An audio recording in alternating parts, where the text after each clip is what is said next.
Hello बच्चों, मैं doctor नवल्दे Bharti. आज हम लोग वेजिटेबल प्रोडक्शन टेक्नोलॉजी में लेक्चर 9 को डिस्कस करने जा रहे हैं और लेक्चर 9 में आज से हम लोग लेग्यूम क्रॉप की स्टडी को जो है वो शुरू करेंगे, है ना। लेग्यूम क्रॉप के बारे में हम लोग को स्टडी करना है। आपके सिलेबस में 2 लेग्यूम क्रॉप्स हैं जिसको आपको स्टडी करना है। एक है पाइसम सेटाइवम पी मटर के बारे में, और दूसरा है फ्रेंच बीन, है ना, राजमा। तो इन दोनों फसलों को आपको इनकी स्टडी करना है। एक्चुअली ये जो लेग्यूम क्रॉप हैं ये वेजिटेबल में भी इनको हम डिस्कस करते हैं और इनको दलहनी फसलों में पल्स क्रॉप में भी ये डिस्कस किया जाता है। जब हम हरी मटर की कल्टीवेशन की बात करते हैं या हरी मटर का जो इस्तेमाल है वो हॉर्टिकल्चर पॉइंट ऑफ व्यू से वो सब्जियों में आता है। हरी मटर जिसको कि हम एज अ सब्जी के तौर पे जब इस्तेमाल करते हैं, है ना, तो हम लोग तब उसे वेजिटेबल में कंसीडर करते हैं। और वही मटर जब हम मैच्योर उसके जो पॉड हैं या ड्राई सीड को एज अ जो है पल्स या दाल की तरह जब इस्तेमाल करते हैं तो वो हम उसकी कल्टीवेशन टेक्नोलॉजी को हम जो है पल्सेस में जो है उसकी डिटेल स्टडी करते हैं, है ना। पल्स क्रॉप में फिर हम उसकी स्टडी करते हैं। तो यहाँ पर आज हम लोगों को मटर के बारे में स्टडी करनी है ना। मटर की उन वेराइटीज़ के बारे में या मटर की उस स्पेशीज़ के बारे में जिससे हम लोग वेजिटेबल के तौर पे जो मटर उगाते हैं, हरी मटर, उसकी खेती के बारे में डिटेल स्टडी करेंगे, ठीक है। तो चलिए स्टार्ट करते हैं हम लोग अपना पहला लेक्चर। पी को बॉटेनिकली बोलते हैं पाइसम सेटाइवम, है ना, और ये लेग्यूमिनोसी या फैबेसी फैमिली से बिलोंग करता है, ठीक है। लेग्यूमिनोसी और या फैबेसी फैमिली से, ठीक है। लेग्यूमिनोसी फैमिली का सबसे इम्पॉर्टेंट जो फीचर है वो ये है कि इस फैमिली के जो प्लांट्स होते हैं उनमें नाइट्रोजन फिक्सेशन, है ना, नाइट्रोजन फिक्सेशन की इनमें कैपेबिलिटी होती है। तो ये लेग्यूमिनोसी फैमिली से बिलोंग करने वाला बहुत ही इंपॉर्टेंट क्रॉप है। साथ ही अगर इसके इंट्रोडक्शन की बात करें पी के बारे में, तो पी जो है सबसे फेमस वेजिटेबल क्रॉप है जिसको इसलिए फेमस इसको इसलिए जाना जाता है क्योंकि जो है ग्रीगर जॉन मेंडल ने इसी क्रॉप पर रिसर्च करके जेनेटिक्स के प्रिंसिपल्स जो है वो हाइपोथाइज किए थे। इसी क्रॉप पे पहला उनका एक्सपेरिमेंट था जिस बेस पर उन्होंने जेनेटिक्स के जो है सारे प्रिंसिपल्स फॉर्मुलेट किए थे। तो उस पॉइंट ऑफ व्यू से देखा जाए तो ये जो क्रॉप है, ये जो फसल है, ये अपने आप में इसीलिए महत्वपूर्ण हो जाती है क्योंकि ये ही एक ऐसी क्रॉप है जिससे पहली बार जो है आनुवांशिकी के सिद्धांतों का प्रतिपादन किया गया था, ठीक है। दूसरा इसका इम्पॉर्टेंस अभी हम लोगों ने जो डिस्कस किया कि इसको एज अ इमैच्योर पॉड, है ना, इमैच्योर पॉड को हम सब्जी की तरह इस्तेमाल करते हैं, मतलब हरी मटर को हम सब्जी की तरह इस्तेमाल करते हैं, और मैच्योर पॉड को, है ना, मैच्योर यानी ड्राई सीड को हम एज अ पल्स या दाल की तरह इस्तेमाल करते हैं। उसके बाद इस न्यूट्रिशनल पॉइंट ऑफ व्यू से अगर इसकी इम्पोर्टेंस देखी जाए तो ये जो दलहनी फसलें हैं, मटर ही नहीं कोई भी दलहनी फसल हो, मटर है आपका या बीन्स वगैरह हैं आपकी, सेम वगैरह है, जितनी भी दलहनी फसल है, काउपी वगैरह है, ये सभी जो है प्रोटीन का रिच सोर्स है। अगर आपको याद होगा तो हमने फर्स्ट सेमेस्टर में आप लोगों से डिस्कस किया था कि जितनी सीरियल ग्रेन क्रॉप हैं वो कार्बोहाइड्रेट के रिच सोर्स हैं, जितनी पल्स क्रॉप हैं वो प्रोटीन का रिच सोर्स है, और ऑयल क्रॉप जो है वो फैट का सोर्स है, फैट और प्रोटीन दोनों का ही सोर्स है। तो इसी तरह मटर भी जो है सबसे रिच सोर्स है प्रोटीन का, हरी मटर भी, और जो दलहनी मतलब दाल के लिए अगर जो मटर की दाल होती है वो भी प्रोटीन का रिच सोर्स होता है। उसके अलावा इसके पास और क्या क्या न्यूट्रिएंट होते हैं, कार्बोहाइड्रेट बहुत अच्छी क्वांटिटी में पाया जाता है, विटामिन सी पाया जाता है, और मिनरल भरपूर होता है, स्पेशली फॉस्फोरस और जो है मैग्नीशियम। ये दोनों जो है मिनरल्स जो है हाई क्वांटिटी में पी में पाए जाते हैं। उसके बाद इसका एक इम्पॉर्टेंस ये भी है कि हम लोग ऑफ सीजन में भी जो बहुत ही इम्पॉर्टेंट क्रॉप है, बहुत ज़्यादा यूज़ होने वाली ये वेजिटेबल है, तो हम ऑफ सीजन पर इसको कैंड या फ्रोज़न या डिहाइड्रेटेड फॉर्म में प्रिजर्व भी कर लेते हैं। आप लोगों को पता होगा, मतलब जैसे जब गर्मियों में अब जैसे मटर का सीजन इस समय नहीं है, पर इस समय आप जो मटर खरीदते हैं तो वो आपको फ्रोज़न कैंड मतलब डिब्बा बंद मटर मिलती, यानी वो प्रिजर्व मटर है जो पिछले सीजन पे उसके दानों को प्रिजर्व कर लिया गया था। तो इस तरह से इसकी जो प्रिजर्वेशन टेक्नोलॉजी है वो इतनी इवॉल्व हो गई है कि अब हम राउंड द ईयर मटर को कंज्यूम कर सकते हैं, यानी मटर को हम स्टोर कर सकते हैं। ठीक है, चलिए नेक्स्ट देखते हैं, ओरिजिन इसकी कहाँ हुई है। तो मटर की जो ओरिजिन सेंटर है वो काफ़ी बड़ा एरिया ये जो है कंप्राइज करता है, सेंट्रल एशिया से लेकर के साउथ वेस्ट एशिया और नॉर्थ अफ्रीका का एबिसीनिया वाला रीजन, जिसको कि आज के समय में हम लोग इथोपिया के नाम से जानते हैं। इथोपिया जो कंट्री है उसका पुराना नाम एबिसीनिया था। ठीक है, और मेडिटेरेनियन रीजन यानी भूमध्य सागर के जो आसपास के वाले रीजन हैं वो भी जो है इसके सेंटर ऑफ ओरिजिन के तौर पे हैं। तो यानी देखा जाए तो ये बहुत ही बड़े रीजन में इसका जो है प्लांट की जो है डाइवर्सिटी पाई जाती है, मतलब मटर और उसके वाइल्ड रिलेटिव इसी रीजन में पाए जाते हैं। तो एक बार अगर हम लोग मैप से देख लेते हैं कि वो कौन सा रीजन है, तो अगर आप मैप में देखिए तो जो है मैप में साउथ वेस्ट एशिया, मतलब इंडिया के पास देखिए जहां पर इंडिया की लोकेशन है, इंडिया साउथ एशिया में आता है, और इंडिया के जिधर ईरान, पाकिस्तान, अफगानिस्तान है ये साउथ वेस्ट एशिया का पार्ट है। ठीक है, इसके जस्ट ऊपर देखिए सेंट्रल एशिया लिखा है और इसके वेस्ट में लिखा है मेडिटेरेनियन सेंटर, और साथ ही मेडिटेरेनियन सेंटर के नीचे आइए देखिए लिखा है नॉर्थ अफ्रीका। नॉर्थ अफ्रीका में ही इथोपिया पड़ता है। ठीक है, तो ये सेंट्रल एशिया से लेके मेडिटेरेनियन सेंटर, नॉर्थ अफ्रीका और साउथ वेस्ट एशिया, ये इतना बड़ा रीजन जो है ये मटर का सेंटर ऑफ ओरिजिन है। ठीक है ना, तो इसीलिए मतलब इन रीजन में इसकी वाइल्ड रिलेटिव्स की ग्रेटर डाइवर्सिटी देखने को मिलती है। तो ऐसा माना जाता है कि जरूर इसका जो उद्भव स्थल है वो यही रीजन होगा। नेक्स्ट इसकी बॉटेनिकल कैरेक्टरिस्टिक देख लेते हैं, यानी इसका जो प्लांट होता है वो कैसा होता है, या इसके जितने भी बॉटेनिकल फीचर हैं। तो मटर एक डिप्लॉइड जो है क्रॉप है। डिप्लॉइड मतलब कि ये इसका जो बेसिक क्रोमोसोम जो सेट होता है वो 7 क्रोमोसोम का एक सेट होता है, मतलब इसका एक्स जो है वो 7 है और उस अकॉर्डिंग ये डिप्लॉइड पाया जाता है, यानी इसका 2n या 2x 14 होता है। ठीक है, अब देखिए मटर की जो है हम लोग जो है 3 तरह की स्पेशीज का कल्टीवेशन करते हैं। 3 स्पेशीज होती हैं। एक तो होती है फील्ड पी जिसको बोलते हैं पाइसम एरविन्स। ठीक है, इसमें कलर्ड फ्लावर आते हैं, और ये जो फील्ड पी है इसको हम लोग ये वो स्पेशीज है जिसमें हम लोग जो दाल के लिए मटर का कल्टीवेशन किया जाता है। ठीक है ना, आप जो मटर की जो दाल आती है वो जो स्पेशीज है वो पाइसम एरविन्स स्पेशीज है। लेकिन जो वेजिटेबल वाली मटर जिसका हम लोग इस्तेमाल करते हैं वो स्वीट पी कहलाती है, जिसके दाने बहुत मीठे होते हैं। आपने ध्यान दिया होगा जिनके यहाँ मटर की खेती होती है दाल के लिए, है ना, दाल के पर्पज से, सब्जी के पर्पज से नहीं, तो उसमें देखिए जब मटर की फली हरी रहती है तब भी मटर के दाने में उतनी स्वीटनेस नहीं होती है ना, स्टार्ची होता है। तो वो फील्ड पी है, वो दाल के लिए उगाया जाता है। और ये है स्वीट पी जो कि जिसको हम लोग वेजिटेबल के पॉइंट ऑफ व्यू से कल्टीवेशन करते हैं। तो वो स्पेशीज है पाइसम सेटाइवम वेराइटी हॉर्टेंस। इसका स्पेशीज का नाम ही है, सब स्पेशीज वो है हॉर्टेंस, मतलब ये गार्डन पी है, इसको गार्डन पी भी बोला है। हॉर्टेंस मतलब गार्डन, हॉर्टी मतलब जानती गार्डन, तो उसी से इसका नाम पड़ा है गार्डन पी या स्वीट पी। और इसी पी पर, ये जो गार्डन पी या स्वीट पी है, इसी पर जो है मेंडल ने वर्क किया था। ठीक है, इसमें व्हाइट कलर के फ्लावर्स आते हैं। उसके बाद तीसरी प्रकार की जो स्पेशीज है वो है शुगर पी। ठीक है, शुगर पी, ये स्वीट पी जो हम लोग जिस हरी मटर को खाते हैं ये उससे भी ज्यादा मीठी होती है, और वो स्पेशीज है पाइसम सेटाइवम वेराइटी मैक्रोकार्पम। इसकी सबसे इंपॉर्टेंट फीचर ये है कि ये ऐसी मटर है जिसको इसके मटर के साथ साथ इसके पूरे पॉड को खाया जाता है।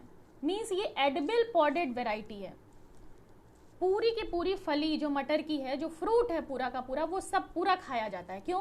क्योंकि जो इसकी फली है या इसका जो छिलका होता है उसमें सेल्यूलोज बहुत ज़्यादा नहीं पाया जाता, मतलब फाइब्रस नहीं होता है वो ईजिली उसको हम लोग सब्जी के तौर पर उसको भी, मतलब पूरे का पूरा जो उसको पॉड है बीज के सहित पूरा का पूरा पॉड भी कंज्यूम कर लेते हैं। तो ये 3 स्पेशीज हैं, फील्ड पी जो कि पल्स के तौर पर दाल के पर्पज से जो उगाई जाती है, और दूसरा है स्वीट पी जिसको कि सब्जी के तौर पे उगाते हैं, और तीसरा है शुगर पी। ठीक है, प्लांट होता है कैसा, डाइकॉट होता है, हर्बेशियस होता है प्लांट, वुडी नहीं होता, सीजनल होता है, हर्बेशियस होता है, और जो है सीजनल एनुअल मतलब, और स्टेम जो है इसका अपराइट होता है। ठीक है, साथ ही हाइट के बेसिस पे दो टाइप की मटर होती है। एक आपने ध्यान दिया होगा मटर को कि एक बुशी ग्रोथ हैबिट की मटर होती है। बुशी मतलब थोड़ा सा, मतलब बहुत ज़्यादा हाइट तक नहीं जाती, 50 to 60 सेंटीमीटर या अप टू 65 सेंटीमीटर तक जाती है ना। तो वो बुश टाइप की मटर कहलाती है, झाड़ी टाइप की मटर होती है। और एक होती है मीडियम टाइप की जो 65 to 85 सेंटीमीटर तक की हाइट तक जाती है। और तीसरी प्रकार की होती है टॉल टाइप। टॉल टाइप मतलब जिसमें 85 सेंटीमीटर से भी अबव जिसकी प्लांट की लेंथ जाती है, और उस मटर को जो है थोड़ा सा स्टेकिंग करनी पड़ती है, पौधे को थोड़ा सपोर्ट देना पड़ता है, उसको पोल टाइप भी बोलते हैं। ठीक है ना, तो पोल टाइप की खेती बहुत ज़्यादा नहीं पॉपुलर है क्योंकि इसकी स्टेकिंग में बहुत खर्चा आता है। ज़्यादातर बुश टाइप जो है वेराइटीज़ जो है वो पॉपुलर है। ठीक है ना, होती है इसका भी कल्टीवेशन, लेकिन बुश टाइप और मीडियम जो है हाइट वाले जो प्लांट वेराइटीज़ हैं उनका कल्टीवेशन ज़्यादा होता है। लीव्स इसकी स्टिपुलेट होती है। स्टिपुलेट मतलब कि लीफ के नीचे अगर आप देखें तो एक छोटा सा, एक माइन्यूट लीफ जैसा ही एक और स्ट्रक्चर दिखता है हर लीफ के नीचे, उसे स्टिप्यूल बोलते हैं। तो इसकी लीफ जो होती है वो स्टिपुलेट होती है, पिन्नेटली कंपाउंड होती है, मतलब लीफ का जो मॉर्फोलॉजी है वो पिन्नेटली कंपाउंड है। पिन्नेटली कंपाउंड क्या होता है, आप थोड़ा बायोलॉजी में जाइए, ठीक है, बॉटनी में जाएंगे तो आपको समझ में आएगा, आप इसकी इमेज देख लीजिएगा। विद द रैचेस, रैचेस मतलब जो सेंटर एक्सिस है जिससे पत्ती जुड़ी रहती है ना, वो जो सेंटर एक्सिस है जिससे पत्ती जुड़ी रहती है, या जो उसकी मेन स्टेम है वो एकदम किसमें टर्मिनेट होती है, उस स्टेम का एंड कहाँ पर होता है, वो स्टेम जो है टेंड्रिल में जो है। टेंड्रिल मतलब जिसकी मदद से टेंड्रिल एक सपोर्टिंग स्ट्रक्चर है ना, सपोर्टिंग स्ट्रक्चर है जो पी को क्लाइंबिंग हैबिट देता है, जिससे पी किसी सपोर्ट के सहारे वो क्लाइंब करती है। क्लाइंबर जो प्लांट्स होते हैं आपको पता है कि उनमें जो है टेंड्रिल पाए जाते हैं। टेंड्रिल की मदद से प्लांट जो है किसी सपोर्ट के ऊपर वो चढ़ते हैं। तो उसी तरह पी में भी जो स्पेशली पोल टाइप और कुछ बुशी टाइप में भी तो जो मेन स्टेम होती है उसके अंत पर वो टेंड्रिल पाया जाता है। इसका जो फ्लावर इन्फ्लोरेसेंस है वो रेसीम कहलाता है, जो कि लीफ की एक्सिस से इवॉल्व होता है। दूसरा गाइनोशियम इज मोनोकॉर्पिलरी। इसका जो गाइनोशियम यानी फूल में जो फीमेल रिप्रोडक्टिव ऑर्गन जिसको गाइनोशियम कहते हैं, कार्पेल सिंगल होती है, मतलब ओवरी एक ही होती है, पर एक ही ओवरी में बहुत सारे ओव्यूल पाए जाते हैं, अप टू 13 ओव्यूल पाए जाते हैं, जो कि यही 13 ओव्यूल बाद में जब बड़े होते हैं तो लगभग देखिए आप मटर जब छीलते हैं तो 13 बीज उसमें से निकलते हैं, क्योंकि वही ओव्यूल बीज में डेवलप हो जाते हैं। ओव्यूल क्योंकि ओव्यूल जब फर्टिलाइज होते हैं, ग्रो होते हैं, तो वो बीज में बदल जाते हैं, और जो मटर की फली है वो ओवरी है। ठीक है ना, तो उसके फ्लावर को में जो गाइनोशियम वो सिंगल होता है, ओवरी सिंगल ओवरी में या सिंगल कार्पेल में, मोनोकार्पेल में 13 ओव्यूल जो है वो प्लेसेंटा से अटैच रहते हैं। प्लेसेंटा किसको कहते हैं, प्लेसेंटा जब आप मटर छीलते हैं तो आप देखिए जब बीज जिस पॉइंट से बीज जुड़ा रहता है मटर की फली पर, एक बहुत छोटा सा पॉइंट होता है, उससे आप मटर को जब अलग करते हैं तो वो जो छोटा सा एक स्ट्रक्चर होता है उसे प्लेसेंटा बोलते हैं। ठीक है, इसके फ्रूट को बॉटेनिकली पॉड बोला जाता है। मटर के फ्रूट को हम लोग पॉड बोलते हैं, जो मटर की फली है, और ये स्ट्रेट भी होती है, सीधी भी होती है, कर्व्ड शेप में भी मिलती है, और बीज भी आपको दो प्रकार के इसमें देखने को मिलेंगे, कुछ एकदम व्रिंकल्ड होते हैं और कुछ एकदम स्मूथ होते हैं, है ना। कुछ बीज देखिए तो उसमें सरफेस उसकी रफ रहती है, और कुछ बीजों की जो सरफेस है वो स्मूथ होती है। तो ये इसकी जो है एक कॉमन जो है बॉटेनिकल फीचर्स है मटर के। उसके बाद अब इसकी वैरायटी की अगर बात करें तो on the basis of maturity period, जो मैच्योरिटी पीरियड के बेस पर जो है 3 टाइप की वैरायटी पाई जाती हैं। कुछ एक वैरायटी, फिर होती है मीडियम मैच्योरिंग वैरायटी, और फिर एक होती है लेट मैच्योरिंग वैरायटी, है ना। तो अर्ली वेराइटीज जो होती हैं वो ज़्यादातर बुशी ग्रोथ हैबिट्स की होती हैं, बहुत ज़्यादा उनकी प्लांट की हाइट नहीं जाती, बुशी ग्रोथ हैबिट की होती है, और 60 से 65 डेज में फ्रूटिंग फ्लावरिंग स्टार्ट हो जाता है। ठीक है, तो वो जो वेराइटीज़ हैं वो हैं, उनके ये नाम हैं जो कुछ एग्जोटिक हैं इसमें, मतलब जो फॉरेन की वेराइटी हैं जो अपने यहाँ इंट्रोड्यूस कराई गई हैं, और इसमें से कुछ वेराइटीज़ वो हैं जो अपने यहाँ डेवलप की गई हैं। तो सबसे पहली वेराइटी है असौंजी, दूसरी है अर्ली सुपर, तीसरी है मेटियोर, चौथी है लिटिल मार्वेल, और पांचवी है अलास्का। तो ये जो वैरायटी है early super, meteor, little marvel, Alaska, ये सब वैरायटी लंदन इंग्लैंड से इंट्रोड्यूस हुई है, और ये आर्केल और अर्ली बैगर ये दोनों वैरायटी फ्रांस की है। ठीक है, उसके बाद अपने यहाँ जो वैरायटी कल्टीवेट की जो वैरायटी अलग अलग इंस्टीट्यूट से रिलीज की गई है उसमें एक है वीएल अगेती मदर। वीएल जो जिस भी वैरायटी में वीएल लगा हो तो वो समझ जाइएगा वो रिलीज हुई है विवेकानंद पर्वतीय कृषि अनुसंधान, विवेकानंद पर्वतीय कृषि अनुसंधान संस्थान अल्मोड़ा जो है उत्तराखंड में ये उपस्थित है। तो वहाँ पर जो है ये लेग्यूम क्रॉप पर रिसर्च होती है।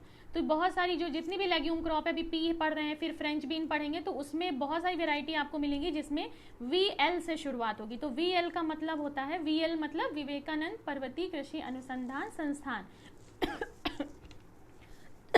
तो वहाँ से जो मटर की वैरायटी रिलीज हुई है वो है वीएल अगेती मटर। उसके बाद है जवाहर मटर 3। जवाहर मटर 3 ये जवाहरलाल नेहरू कृषि विश्वविद्यालय जबलपुर में लोकेटेड है, वहाँ से ये वैरायटी रिलीज हुई है जवाहर मटर 3। वहाँ पर भी मटर, वहाँ पर जो है मटर पर बहुत काम होता है। JNKV मध्य प्रदेश में है ये यूनिवर्सिटी। और भी वैरायटी वहाँ से रिलीज हुई है जवाहर मटर 4, फिर जवाहर P4। जवाहर मटर 4 अलग है, जवाहर P4 अलग है। फिर है जवाहर P54, पंत मटर 2। पंत मटर 2 जो है ये GBPOT से निकली है, गोविंद बल्लभ पंत यूनिवर्सिटी, पंतनगर यूनिवर्सिटी से। मटर अगेता 6, हिसार हरित ये CCS हिसार से रिलीज्ड वैरायटी है। और लखनऊ बोनिया ये वैरायटी जो है ये बोनिया जो है एक फॉरेन की वैरायटी है जो इंट्रोड्यूस कराई गई है अपने यहाँ, और उसको फिर नाम उसका बदल के लखनऊ बोनिया रखा गया। अब आइए मिड सीजन या लेट वैरायटी देखते हैं, जो मिड और लेट जिनका टाइम पीरियड लगभग मैच्योरिटी का होता है। तो उसमें है Bonneville, alderman, perfection, new line, Lincoln. ये सब ज़्यादातर वैरायटी USA की है, अमेरिका से इंट्रोड्यूस है। Bonneville, alderman, perfection, new line और लिंकन।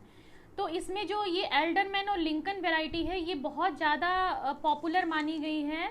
जो प्रिजर्व मटर, ये जो दोनों वैरायटी हैं, इन मटर की वैरायटी को प्रिजर्वेशन के लिए बहुत अच्छा माना गया। यानी जो पैकेट में या डिब्बे में मटर बंद जो ऑफ सीजन में मिलती है ना, तो वो वाली मटर, उस तरह से मटर को प्रिजर्व करने के लिए ये दोनों वैरायटी बहुत अच्छी मानी गई। यानी अगर आप मटर का प्रिजर्वेशन करना चाहते हैं ऑफ सीजन में उसको बेचने के लिए, तो ये दोनों वैरायटी को कल्टीवेट करके इसकी मटर का प्रिजर्वेशन करना ज़्यादा अच्छा है, क्योंकि इसकी शेल्फ लाइफ बहुत अच्छी होती है। फिर अपने यहाँ जो और वैरायटी मिड और लेट सीजन की है वो है जवाहर मटर 1, जवाहर मटर 2, जवाहर P83, जवाहर P15, पंत उपहार पंतनगर की है, पंजाब 88 ये पंजाब एग्रीकल्चर यूनिवर्सिटी की है, आज़ाद P2 है ना, आज़ाद P2 जो है CSA से रिलीज वैरायटी है। VL मटर 3 और VL मटर 6 ये विवेकानंद पर्वतीय अनुसंधान संस्थान की है। स्वर्ण अमर और स्वर्ण मुक्ति, स्वर्ण अमर और स्वर्ण मुक्ति ये ICR का एक रीजनल सेंटर है रांची में, ये वैरायटी वहाँ से रिलीज्ड है। ठीक है, तो ये इतनी जो है मटर की वैरायटी है। उसके बाद तीसरा है एडिबल पॉडेड वैरायटी, जो मैंने बताया था अभी पीछे, स्पेशली शुगर पी की वैरायटी। ये जो पीछे थी वो स्वीट पी की थी और इसमें है शुगर पी की। एक बात याद रखिएगा, हम लोग यहाँ पर फील्ड पी को नहीं पढ़ रहे हैं। फील्ड पी मतलब दलहनी, जो दाल के लिए जिस मटर को उगाते हैं वो हम लोग नहीं पढ़ रहे हैं, वो आप लोग पल्स में पढ़ेंगे, पल्सेस वाली क्रॉप में पढ़ेंगे। हम लोग यहाँ पर वेजिटेबल में पढ़ेंगे, तो यहाँ पर हम लोग स्वीट पी और शुगर पी की वैरायटी देख रहे हैं। तो जो अभी देखी वैरायटी वो स्वीट पी की थी। अब शुगर पी की वैरायटी यानी एडिबल पॉड वैरायटी कौन सी है? ऑरिगॉन शुगर, सिल्विया, UN53, अर्का संपूर्णा, अर्का अपूर्वा, स्वर्ण तृप्ति, अपर्णा और मीठी फली। ये जो अपर्णा और मीठी फली है ये दोनों ऐसी एडिबल पॉडेड वैरायटी है जिसका प्लांट जो है वो लीफलेस होता है। ठीक है। लीफलेस का मतलब कि इसमें पत्तियां जो होती हैं पत्तियां एक्चुअली लीफलेस इसलिए क्योंकि पत्तियों का जो लेमाइना वाला पोर्शन है वो रिड्यूस हो करके पत्तियां बहुत लंबी हो जाती है। आप गूगल पे इमेज देखिएगा लीफलेस पी की, और वो लेमाइना इतना लंबा हो जाती है, पत्तियां एकदम जैसे घास जैसी जो ग्रास जैसी लीफ में कन्वर्ट हो जाती है, मॉडिफाई हो जाती है, और वो लीफ भी फोटोसिंथेसिस करती हैं। इस मतलब फोटोसिंथेसिस उनमें पूरी तरह से होता है, बस लीफ के स्ट्रक्चर में थोड़ा मॉडिफिकेशन हो जाता है, तो हम उसे कहते हैं लीफलेस वेराइटी ऑफ पी। तो ये जो अपर्णा और मीठी फली हैं, इनका पौधे को आप देखेंगे तो वो पूरी तरह से देखने में पत्ता विहीन लगेगा, पर पत्ते जो मॉडिफाई होकर ग्रास लाइक स्ट्रक्चर में तब्दील हो गए हैं वो फिर भी फोटोसिंथेसिस करते हैं और प्लांट में जो है फ्रूटिंग होती है। नेक्स्ट है क्लाइमेट। अब इसकी कल्टीवेशन की अगर हम बात कर रहे हैं तो इसको किस तरह का क्लाइमेट चाहिए, जो है कौन सा क्लाइमेट इसके कल्टीवेशन के लिए सूटेबल रहेगा। तो पी देखिए कूल सीजन की क्रॉप है, इसको ठंड का क्लाइमेट चाहिए, मतलब ठंडा इन्वायरमेंट चाहिए।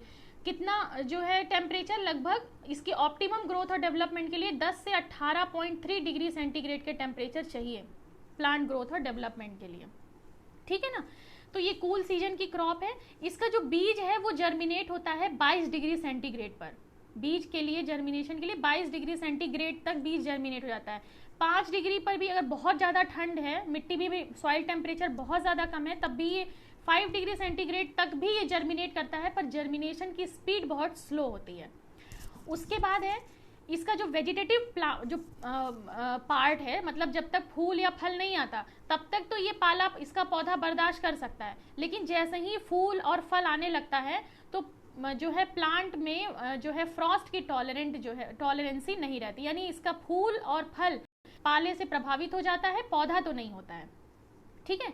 और हाई टेम्परेचर इसका फ्लावरिंग और फ्रूट डेवलपमेंट के दौरान अगर टेम्परेचर तेज रहा है ना, टेम्परेचर अबव 20 जो है 15 या 20 के अबव चला गया डिग्री सेंटीग्रेड के, तो ऑब्वियस तो इसमें इतना जान लीजिए कि ये जो मटर के दाने हैं उसमें शुगर जो है वो कन्वर्ट होने लगेगा हेमीसेल्यूलोज में, और फिर वो फर्दर स्टार्च में बदल जाएगा, यानी मटर में स्वीटनेस खत्म हो जाएगी, स्टार्ची हो जाएगी। आप देखिए जो लेट में मटर आती है, ये मार्च लास्ट तक, फरवरी या मार्च लास्ट, अप्रैल फर्स्ट वीक तक जो आती है, वो मटर बिल्कुल खाने में अच्छी नहीं होती। लेट वैरायटी जितनी भी होती हैं, इन वैरायटीज़ में जो है, क्योंकि इन वैरायटीज़ में फ्लावरिंग और फ्रूटिंग के दौरान टेम्परेचर बढ़ जाता है अपने यहाँ, तो वो फ्रूट डेवलपमेंट के दौरान जो है वो मटर में जो है स्वीटनेस नहीं रह जाती, क्योंकि जो भी शुगर फॉर्मेशन होता है वो तुरंत हेमी सेल्यूलोज और सेल्यूलोज में बदल जाता है। अब सॉइल कैसी चाहिए इसको, ये जो क्रॉप है इसको वेल ड्रेन्ड, लूज और फ्रीएबल लोमी सॉइल जो है, सॉइल में ड्रेनेज अच्छा हो, जल भराव की समस्या ना हो, जल भराव ये टॉलरेट नहीं कर सकता, लूज हो मिट्टी यानी लाइट, पोरोसिटी अच्छी हो, एरेशन अच्छा हो, फ्रीएबल हो और लोमी टेक्सचर की सॉइल हो तो ज़्यादा अच्छा है। और अगर लाइट सॉइल है, सैंडी नेचर की सॉइल है और लाइट है, तो अर्ली क्रॉप प्रोडक्शन आप उसमें ले सकते हैं। लेकिन अगर आपके पास आपकी सॉइल जो है क्लेई है, तो आप उसमें अर्ली तो क्रॉप नहीं होगी, लेकिन हाई यील्ड देखने को मिलती है, उसमें उत्पादन ज़्यादा होता है हैवी सॉइल में। आइडियल पीएच जो माना गया है वो है 6.0 टू 7.5, ये पीएच रेंज मिट्टी का होना चाहिए। और मटर को हम थोड़ा सा, अगर एल्कलाइन सॉइल भी है यानी पीएच अप टू 8 भी है, 6 to 8 के बीच में भी है, तो भी हम वहाँ उस मिट्टी में इसकी कल्टीवेशन कर सकते हैं, लेकिन एल्कलाइन सॉइल में जनरली यील्ड पर जो है असर आता है। सोइंग टाइम इसका क्या है, सोइंग टाइम इसका है नॉर्थ इंडिया में देखिए अलग अलग रीजन में, इंडिया के अलग अलग पार्ट में अलग अलग सोइंग टाइम है। अगर नॉर्थ इंडिया की बात करें तो इसको अक्टूबर नवंबर में यानी मिड नवंबर तक इसकी बुआई हो जानी चाहिए, मिड अक्टूबर से मिड नवंबर तक इसकी बुआई हो जानी चाहिए। और अगर अर्ली फसल लेनी है मार्केट में, है ना, तो सितंबर में भी बुआई करते हैं, लेकिन सितंबर में बुआई से प्रॉब्लम ये होती है टेम्परेचर उस दौरान थोड़ा सा ज़्यादा होता है, तो क्रॉप में विल्ट की डिजीज, फ्यूसेरियम विल्ट के अटैक के चांसेस ज़्यादा रहते हैं, ठीक है। और बहुत लेट भी बुआई नहीं करनी चाहिए, यानी दिसंबर के बाद बुआई को, मतलब दिसंबर के महीने में बुआई को अवॉइड करना चाहिए, क्योंकि जितना लेट आप बुआई करेंगे तो उतना ही फ्रूटिंग और फ्लावरिंग देर से होगी, और उस समय टेम्परेचर रेज कर जाता है, तापमान जो है वो बढ़ जाता है, और जब तापमान बढ़ जाएगा तो ऑब्वियस सी बात है कि मटर की क्वालिटी रिड्यूस हो जाएगी, क्योंकि उसका शुगर जो है वो हेमी सेल्यूलोज और स्टार्च में बदल जाता है। ठीक है। उसके बाद है हिली रीजन में। हिली रीजन में जो है 2 बार इसकी फसल ली जाती है पहाड़ों पर। एकदम जो है दिसंबर जनवरी को छोड़ दिया जाए, अगर मार्च, दिसंबर जनवरी फरवरी, नवंबर दिसंबर जनवरी, ये 4 महीने छोड़ के पहाड़ों पर ईयर राउंड इसकी खेती करते हैं। इसीलिए वहाँ साल में 2 बार, वहाँ पर साल में 2 बार इसकी खेती करते हैं। एक मार्च के सीजन में, मार्च में बुआई करते हैं तो समर क्रॉप लेते हैं, मतलब ये मई जून तक समर क्रॉप लेते हैं, और मई में फिर बुआई करते हैं तो वो अक्टूबर तक उसको हार्वेस्ट करते हैं, अक्टूबर नवंबर तक। और उसके बाद ठंड बहुत ज़्यादा पड़ने लगती है, 10 से भी टेम्परेचर नीचे चला जाता है, 10 डिग्री सेंटीग्रेड से भी, तो वो सूटेबल नहीं होता है। तो पहाड़ों पर इसकी खेती जो है वो साल में 2 बार की जा सकती है। और पेनिनसुलर इंडिया की बात की जाए, अब साउथ इंडिया की बात की जाए अगर, तो साउथ इंडिया में इसकी खेती जून जुलाई में करते हैं, मतलब जून जुलाई में इसकी बुआई शुरू करते हैं। सोइंग मेथड क्या है, मतलब किस तरह से बीज बोते हैं। मटर को हम लोग बीज से ही प्रोपोगेट करते हैं, सेक्सुअल मेथड है इसका प्रोपोगेशन का, इसको एसेक्सुअली नहीं प्रोपोगेट कर सकते हैं। ठीक है। तो बीज से जब हम इसको करते हैं तो बीज को हम या तो फ्लैट बेड में इसको बोते हैं या रेज्ड बेड में। अगर आपको लगता है कि जहाँ पर आप जिस जगह पे खेती कर रहे हैं वहाँ पर जल भराव की समस्या का सामना करना पड़ सकता है, तो आप रेज्ड बेड बनाइए। रेज्ड बेड मतलब ज़मीन की सतह से 15 से 20 सेंटीमीटर ऊंची क्यारियाँ बनाइए। और अगर ऐसी जल भराव की समस्या नहीं है तो आप जो है फ्लैट बेड में भी इसका कल्टीवेशन कर सकते हैं। बीज को ब्रॉडकास्टिंग विधि से भी बो सकते हैं और डिबलिंग से भी, लेकिन ब्रॉडकास्टिंग में वही प्रॉब्लम होती है जो आप लोग जानते हैं कि जो है अनइवन सीड का डिस्ट्रीब्यूशन होता है, कहीं बीज ज़्यादा गिर जाते हैं, कहीं कम गिरते हैं, और सीड रेट भी ज़्यादा होता है, मॉर्टेलिटी भी ज़्यादा होती है। और जो डिबलिंग मेथड है उसमें वो मेथड ज़्यादा अच्छा होता है डिबलर की मदद से, जिसमें एक particular distance row to row, plant to plant maintain करते हुए हम बीज को बो देते हैं। तो मैकेनिकल जो है डिबलर की मदद से बुआई करना ज़्यादा अच्छा होता है। अब स्पेसिंग और सीड रेट की अगर बात की जाए कि कितनी कितनी दूरी पे बीज बोएंगे, और हाँ एक बात ये भी याद रखिएगा कि खेत कैसे तैयार करते हैं वो हम बार बार इसमें स्लाइड में डिस्कस नहीं कर रहे हैं वीडियो में, लेकिन आपको पता है कि खेत तैयार करने का तरीका, आप अच्छे से उसकी जुताई कर लीजिए, फिर उसको प्रॉपरली लेवल कर लीजिए, और फील्ड प्रिपरेशन के दौरान ही FYM आप मिक्स कर दीजिए 20 to 25 टन। लेग्यूम क्रॉप में बहुत ज़्यादा नाइट्रोजन फर्टिलाइजर की ज़रूरत नहीं पड़ती, लेकिन अगर मिट्टी बहुत ज़्यादा क्लेई है, एरेशन की प्रॉब्लम है, तो 20 से 25 टन FYM उसमें फील्ड प्रिपरेशन के दौरान ही ऐड कर दीजिए।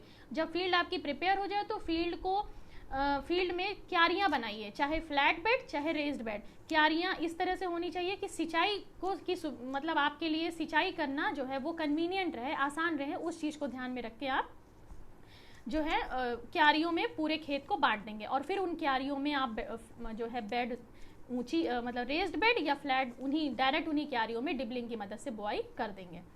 और कितनी दूरी पे करेंगे, अगर अर्ली वेराइटी है या बुशी टाइप की जो वेराइटी है, बुशी वेराइटी अर्ली होती है, तो उनको आप रो टू रो डिस्टेंस 30 रखेंगे, है ना। और पौध से पौध की दूरी यानी प्लांट से प्लांट की जो डिस्टेंस है वो 5 से 10 सेंटीमीटर की होनी चाहिए, लगभग 10 सेंटीमीटर की होनी चाहिए, 30 into 10। ठीक है।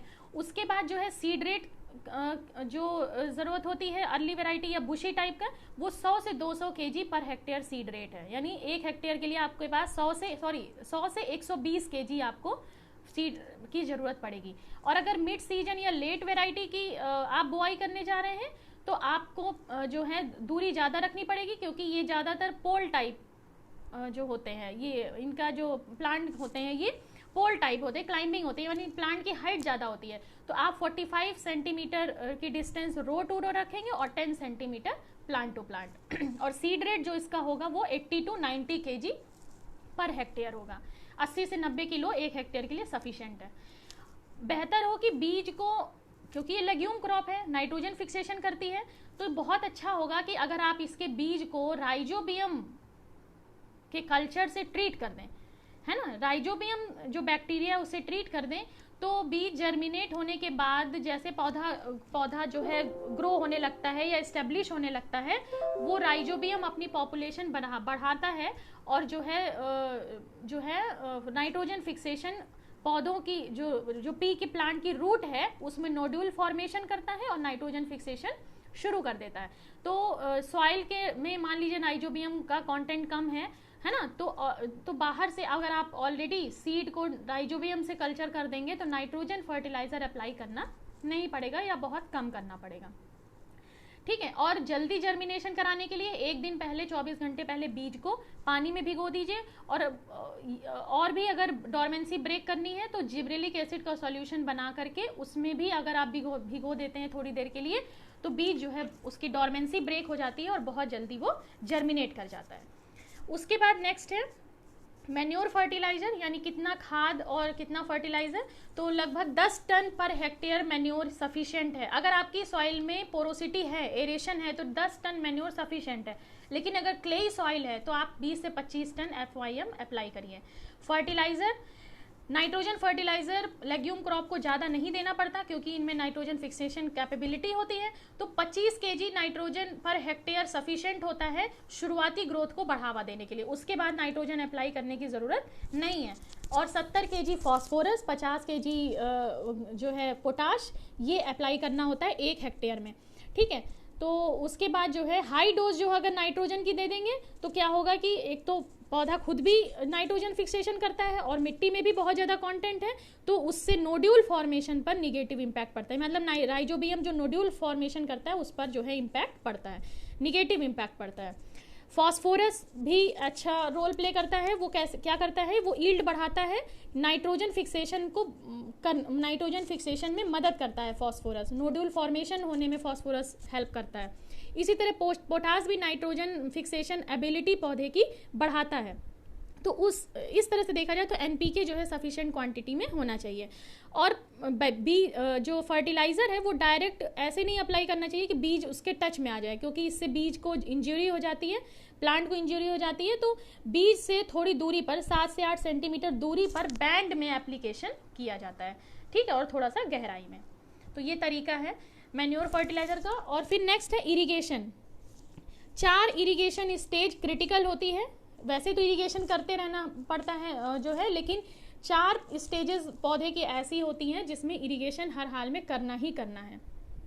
सबसे पहले प्री ब्लूम, फूल आने से पहले, फूल आने पर नहीं, फूल जब आ जाए या पॉलिनेशन जिस समय हो रहा हो उस समय कभी भी किसी भी पौधे को पानी नहीं देना चाहिए, उससे पॉलिनेशन प्रोसेस इफेक्ट हो जाती है। फूल आने से पहली सिंचाई कर दीजिए। जब आपको लगे कि अब हमारे पौधे में फूल आने वाले हैं तब एक सिंचाई करना बहुत ज़रूरी है। उसके बाद जब फ्रूट सेट हो जाए, मतलब पॉलिनेशन हो जाए और थोड़ी थोड़ी फलियां दिखने लगे, जब आपको लगे कि अब पॉड सेट हो गया है, यानी फलियां बनने लगी हैं या बढ़ने लगी हैं, तब आप एक बार सिंचाई करिए। फिर ग्रेन फिलिंग, मतलब जब दाने आ जाते हैं और दानों में फूड स्टोर होने लगता है, दाने मतलब भरने लगते हैं, तब एक बार सिंचाई, और एक बार जो है फ्रूट की हार्वेस्टिंग से पहले। तो ये 4 स्टेजेस तो क्रिटिकल है और इसके पहले भी वेजिटेटिव ग्रोथ भी के दौरान भी सिंचाई करनी पड़ती है। वो डिपेंड करता है कि सॉइल के मॉइस्चर को ध्यान में रख के।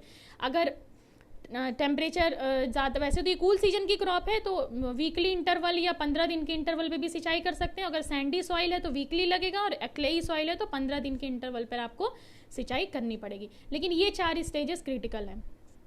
एक्सेसिव इरिगेशन बहुत नहीं करना चाहिए, अदरवाइज मतलब बुआई के तुरंत बाद बहुत ज़्यादा सिंचाई नहीं करनी चाहिए, है ना। बल्कि हो सके तो बुआई करनी ही नहीं चाहिए। आपकी मिट्टी में, नम मिट्टी में ही बुआई करिए और बीज को पहले से भिगो दीजिए, ताकि बीज जब जर्मिनेट हो जाए तभी सिंचाई करिए। क्योंकि अगर आपने बीज बोने के जस्ट बाद सिंचाई कर दी तो प्रॉब्लम ये होगी कि हार्ड क्रस्ट लेयर बन जाएगी, मतलब पपड़ी पड़ जाएगी ज़मीन की सतह के ऊपर और बीज फिर जर्मिनेट नहीं कर पाएगा। लाइट इरिगेशन 10 से 15 दिन के इंटरवल पे किया जाता है। अब इंटरकल्चर और बाकी पेस्ट और इंसेक्ट पेस्ट डिजीजेस को हम लोग नेक्स्ट वीडियो में जो है डिस्कस करते हैं। Thank you.